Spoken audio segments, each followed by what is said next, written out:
এসআইআরের শুনানির প্রতিবাদে তৃণমূল কংগ্রেসের মিছিল শনিবার বিকেল 4:30 নাগাদ ঘাসবাগান মাঠ থেকে উত্তর হাওড়া তৃণমূল কংগ্রেস বিধায়ক এবং হাওড়া সদরের সভাপতি গৌতম চৌধুরীর নেতৃত্বে মিছিল শুরু হয়।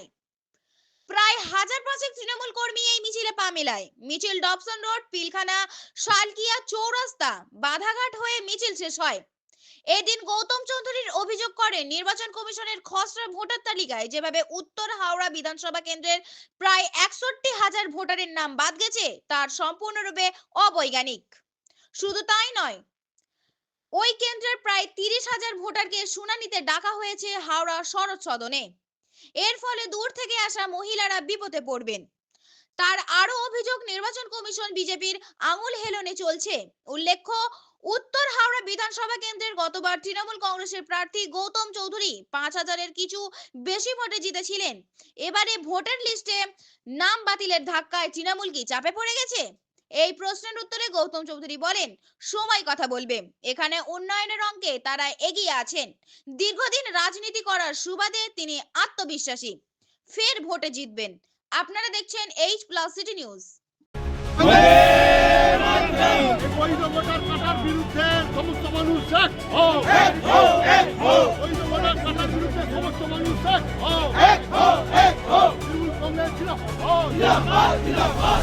কংগ্রেসকে মাতরম, বন্দে মাতরম, বন্দে মাতরম, বন্দে মাতরম। তৃণমূল কংগ্রেস, তৃণমূল কংগ্রেস।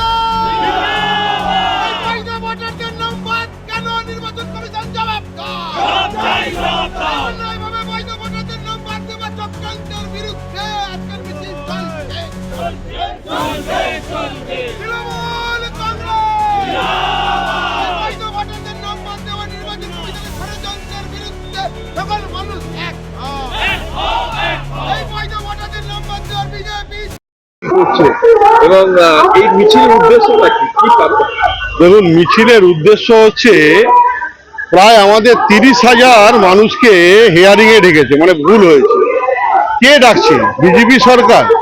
আমার বাপ ঠাকুরদা এই মাটিতে জন্মগ্রহণ করেছে, এইখানে আমরা বড় হয়েছি, লেখাপড়া করেছি, খেলাধুলো শিখেছি। আজকে আমাদেরকে প্রায় 7 কিলোমিটার দূরে আমাদেরকে পৌঁছতে হবে শরৎ সদনের পাশে। বলুন দেখিনি, বামুনগাছি থেকে যাবে ওই ব্রিজ টপকে চৌরাস্তা এসে শরৎ সদনে পৌঁছতে হবে। বিজেপি সরকার মানুষকে হয়রানি ছাড়া, বাংলার মানুষকে হয়রানি ছাড়া আর কিচ্ছু দিতে পারেনি। কিছুদিন আগে, কয়েক বছর আগে নোটবন্দির নাম করে রাস্তায় দাঁড় করিয়েছিল। আজকে সাধারণ মানুষ রাস্তায় দাঁড়িয়ে প্রতিবাদ করছে। আমরা কাগজ, কাকে কাগজ দেখাবো? আমার জন্ম সার্টিফিকেট আমার বাবা মা আমাকে দিয়েছে হাওড়া কর্পোরেশন থেকে।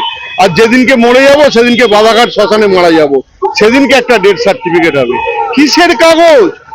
এত উদ্ধত্ত, এত ক্ষমতা! মমতা বন্দ্যোপাধ্যায়কে খালি নিচে নামানোর চক্রান্ত চলছে। বাংলার মানুষ, হাওড়ার মানুষ কোনো মতেই এটা মেনে নেবে না।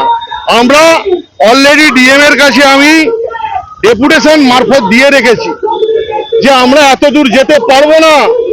এত মানুষকে সাথে নিয়ে মানুষ আমাদের পাড়ায় পাড়ায়, অফিসে সর্বক্ষণ জিজ্ঞেস করছে যে আমরা কোথায় যাব, কি কাগজ দেখাবো, ঘরের মেয়েরা কোথায় যাবে।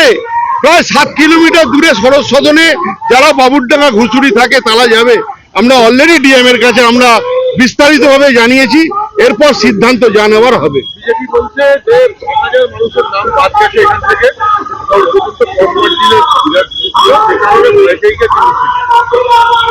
এই 60,000 নামটা বাদ কে দিয়েছে?